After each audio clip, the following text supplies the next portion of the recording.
안녕하세요. 건달농사입니다. 유황오리 만드는 법 궁금하시죠? 제가 이전 영상에 자작보하기 만들어서 올리면서 이것도 좀 찍어야 되겠다라는 생각을 했는데요. 그 이유가 뒤에 보시면 유황오리인데요. 2년 동안 유황을 먹어서 키운 유황오리입니다. 근데 제가 이 유황오리를 만들려고 보니까 자료가 너무 없는 거예요. 유황을 얼마나 먹여야 되는지, 어떻게 먹여야 되는지 도저히 모르겠는 거예요. 그래서 유튜브도 찾아보고 문헌도 찾아보고 했는데 이게 쉽지가 않더라고요. 그리고 저한테 오리나 알을 사가시는 분들도 이걸 어떻게 만드는지 좀 물어보시긴 하는데, 이거 또 대놓고서 함부로 얘기했다가 또 키우시는 분들이 또 잘못하고 그러면 문제가 생기니까 영상을 찍어서 직접 보여드리는 게 편할 것 같아가지고 한번 만들어 보기로 했습니다. 자, 그러면 유황오리 어떻게 만드는지 한번 보실까요? 자, 먼저 가장 중요한 게 유황이겠죠. 유황을 어떤 걸 먹이냐. 그냥 농사에 쓰는 유황이면 상관없어요. 그냥 100% 유황 먹이세요. 이렇게 유기농업자재 인증받은 유황을 먹이는데 아무거나 먹이셔도 상관없고요. 유황을 섞을 때 주의해야 할 점은 바로 이런 것들이에요. 덩어리. 보관 상태에 따라서 처음에 받았을 때 가루로 잘 되기는 하지만 덩어리로 딱딱하게 굳어 있는 경우들이 있거든요. 이런 경우는 전부 다 으깨서 가루로 만들어야 돼요. 자, 왜 그러냐면 유황을 먹일 때 제가 처음에 오리를 죽였는데 그 이유를 몰랐는데 나중에 알고 보니까 이 덩어리를 먹은 거예요. 어떤 유튜버들을 보면 사료에 막 섞는 걸 보여주는데 거기 보면 덩어리들이 있거든요. 사실은 그걸 으깨줘야 돼요. 성조라도 덩어리가 크면 그걸 먹고 죽어요. 그렇기 때문에 가루로 만들어서 사료와 골고루 섞어줘야 되고요. 그리고 유황을 먹일 때 처음에 먹일 때는 생후 2개월 후부터 먹이는 게 좋아요.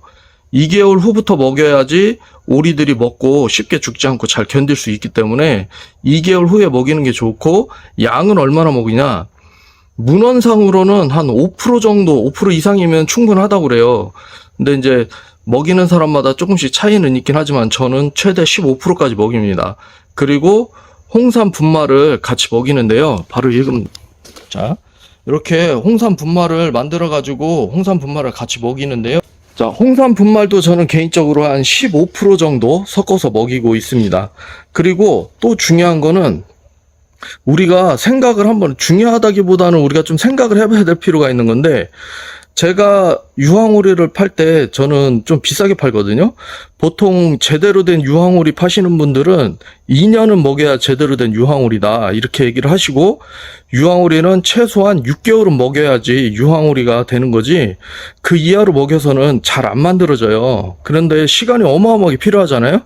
그런데 사람들이 말이 많아요. 가격이 비싸니까 식당에서는 3만원, 5만원 이 정도면 먹는데 너는 왜 이렇게 비싸게 받아 먹냐 이러는데, 그럼 얘기 안 해요. 그냥 그거 사드세요. 그냥 그러고 마는데 이유가 있어요. 왜 그러냐면 우리 한번 생각해 볼 필요성이 있습니다. 자, 오리는 45일마다 출하를 해요. 45일마다 출하를 하는데 유황오리를 먹인다. 이해가 되시나요? 저는 이게 이해가 안 돼요. 왜냐하면 오리는 2달이면 다 크기 때문에 그 이상 사료를 먹여봤자 의미가 없으니까 45일 만에 출하를 하는 거고, 또 2달 이상이 지나고 3개월, 4개월 이 정도만 지나도 고기가 질겨져요. 그래서 부드러운 육질의 고기를 공급하기 위해서 일찍 출하를 하는 거거든요. 그래서 3개월, 4개월 된 거 구워 먹어보면 질겨요, 정말. 백숙은 그래도 좀 삶으면 괜찮아지지만 구워 먹는 건 안 그렇거든요. 그래서 2달 이내에 출하를 해서 부드러운 육질의 고기를 공급하는 건데, 그러면 어떻게 유황을 먹여야지 이 어린 오리가 45일 동안 살아남을까? 그리고 유황오리가 될까? 저는 이게 의문이거든요. 그렇다면 유황을 엄청나게 적게 먹인 거죠. 유황 맛본 오리. 이게 더 표현이 맞지 않을까 하는 생각이 드는데요. 45일 만에 출하를 하고, 자, 유황오리다. 이해가 되시나요? 지금 제 얘기를 들으신 분들은 아마 그러네? 이런 생각을 하시게 될 거예요. 그리고 유황은 최소 6개월은 먹어야 되거든요. 그래서 유황오리는 어떤 점이 다르냐면 대부분의 사람들이 털이 다 빠진다 이렇게 얘기를 해요. 그런데 오리는 안 그래요. 털이 빠지는 게 아니고요. 털에 윤기가 사라져요. 그래서 비를 맞추면 안 된다고 하는 이유가 오리는 비를 맞아도 털이 안 젖기 때문에 괜찮거든요. 그런데 유황오리는 털이 젖어요. 털에 윤기가 사라져서 물을 흡수를 해버립니다. 그리고 고기가 잡고 나면 오리는 기름이 많잖아요. 불포화 지방산이니까 괜찮아 그러면서 기름이 많아도 먹는데 유황오리는 잡아서 보시면 지방이 굉장히 적어요. 일반 오리들보다 훨씬 더 적습니다. 그래서 잡아보면 티가 확실하게 나는데요. 어떻게 티가 나는지 지금 사진 올라가고 있으니까 사진 한번 보시고, 자, 영상으로 자세히 찍힌 건 아닌데 한번 보여드릴게요. 네, 유황오리는 비를 맞으면 오리 이 가슴 쪽 털을 보시잖아요. 그러면 이 가슴 쪽 털이 물이 잘 안 묻어요. 근데 뽀송뽀송한 털이잖아요. 여기가 오리를 좀 잡으러 다니는 게 힘들어가지고 좀 제대로 젖은 거를 못 보여드려서 좀 죄송하긴 한데요. 가슴털은 오리는 잘 안 젖거든요. 그런데 자, 영상에서 보셨듯이 가슴털이 젖어 있죠. 유황오리는 이렇게 물에 닿으면 안 되기 때문에 조심하셔야 되고요. 그만큼 털에 지방질이 없어진다는 얘기예요. 그리고 잡아서 보시면 고기 역시 지방이 거의 없어요. 그래서 저는 처음에 이거를 키울 때 굉장히 좀 조마조마했어요. 이거 먹여도 되는 건가, 죽는 거 아닌가. 사실은 몇 마리 죽이긴 했지만 몇 마리 죽였기 때문에 제가 이 영상을 찍을 수 있었던 것 같아요. 그래서 이 영상을 보시고 유황오리 키우시려고 하는 분들은 참고하시면 될 것 같고요. 슈퍼오골개를 얼떨결에 같이 키웠거든요. 그런데 이 2달 된 슈퍼오골개를 둘 데가 없어가지고 한쪽에 울타리를 쳐가지고 같이 키웠었는데 이 슈퍼오골개가 뛰어 넘어왔어요. 그래서 오리 사료를 먹더라고요. 유황이 섞여 있는 건데. 근데 다행히도 안 죽더라고요. 그래서 한 6개월 정도 키웠는데 얼떨결에 슈퍼오골개도 유황 슈퍼오골개를 만든 적이 있었습니다.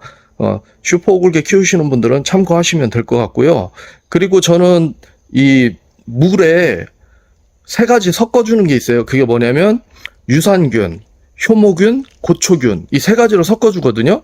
그러면 뭐 육질이 좋아지고 건강하고 그렇다고 하는데 어떤 게 원인이 된 건지는 모르겠지만 저 같은 경우에는 무백신, 무항생제로 2년 동안 키우면서 병치를 해본 적 없습니다. 그거 하나는 확실하게 말씀드릴 수 있고요.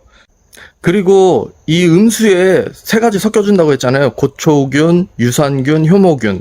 이걸 섞어주면 처음에 오리가 설사를 해요. 녹색동을 싸면서 설사를 하더라고요. 그래서 처음에는 오리 다 죽는 줄 알았어요. 왜냐면 닭은 녹색 설사를 하면 죽어요. 거의 대부분 그게 병이거든요.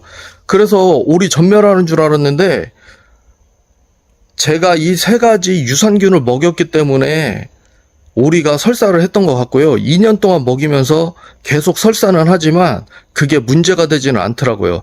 그리고 실제로 저한테 고기를 사서 드셔보신 분들은 정말 맛있다, 육질이 좋다, 뭐 이런 평이지 한 번도 안 좋다는 평을 들어본 적이 없고, 원래 처음에 제가 이거 청동오리를 키운 이유는 그러니까 부모님이 좀 심장병이 있으셔가지고 부모님 때문에 키우게 된 거였는데 부모님들도 이걸 드셔보시면은 맛있다고 굉장히 좋아하세요. 그래서 여러분들도 똑같이 저하고 같이 같은 방법으로 키워보시면 그래도 양질의 맛 좋은 오리를 만들 수 있지 않을까 하는 생각이 듭니다.